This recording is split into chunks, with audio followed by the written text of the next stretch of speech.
मैक्सविन human care foundation की तरफ से जो ये प्रेस कॉन्फ्रेंस किया जा रहा है, ये स्वप्न नगरी आश्रम के लिए किया जा रहा है, जो आपके आनंद जिले के बोरियावी में बनाया जा रहा है स्वप्न नगरी। ये स्वप्न नगरी आश्रम एक ओल्ड एज होम और एक ऑर्फन होम का दोनों कॉम्बो है, जहाँ पे एक साथ बनाया जा रहा है, जहाँ पे बच्चे और वृद्ध दोनों लोग एक साथ रहेंगे इस स्वप्न नगरी के अंदर। और जो भी ये आश्रम मेन चीज़ क्या है कि टोटल फ्री ऑफ कॉस्ट में, कोई भी चार्जेबल आश्रम नहीं बनाया जा रहा है। यहाँ पे लोगों की सेवा के लिए फाउंडेशन का मेन मकसद है, मेन उद्देश्य है कि ज़रूरतमंदों की सेवा के रूप में और ज़रूरतमंदों के साथी के रूप में ये आश्रम खड़ा हो सके। सबके सब हाँ जी, सवाल करें।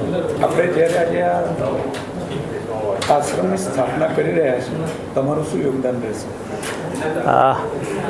મારી એવી લોકોને એક અપીલ છે કે આ જે સુંદર કાર્ય કરવા જઈ રહ્યા છે, સ્વપ્નનગરી જે આ આશ્રમ બનવા જઈ રહ્યો છે અને ઉમદા કાર્ય કરવા જઈ રહ્યા છે, જેમાંની અંદર જરૂરતમંદોને વસ્ત્ર, ભોજન અને રહેવાની વ્યવસ્થા પૂરી પાડવાના છે, તો એકથી બીજા અને બીજાથી ત્રીજા સુધી આ લોકો જોડાતા જાય અને વધુને વધુ લોકો આની અંદર સહયોગ આપે અને આપણા આણંદને એક સુંદર શહેર, એક કોઈપણ વ્યક્તિ રાત્રે ખાધા વગર સૂવે નહીં, દરેકના બદન ઉપર એક કપડું હોય, એવી જે આશા અને અપેક્ષા રાખીએ કે દરેકનો સહયોગ આની અંદર મળી રહે અને આ સ્વપ્ન સરસ રીતે સાકાર થાય।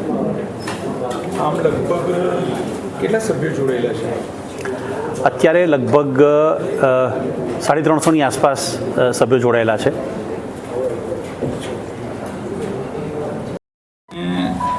આજે આ સપનું તમારું સાકાર થતું લાગે છે, તો દિલમાં કેવી ભાવના ઊભી થાય છે?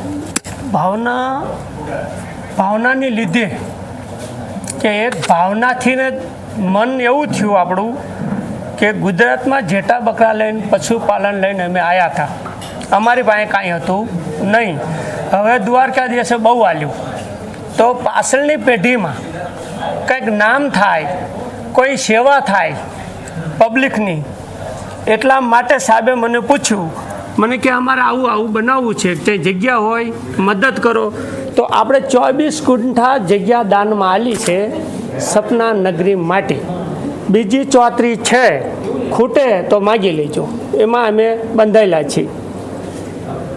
24 દાન કરેલી છે અને 34 છે, એ જેમ ખૂટે જરૂર પડે એમ વેચાતી હું તમને આલતો રહીશ।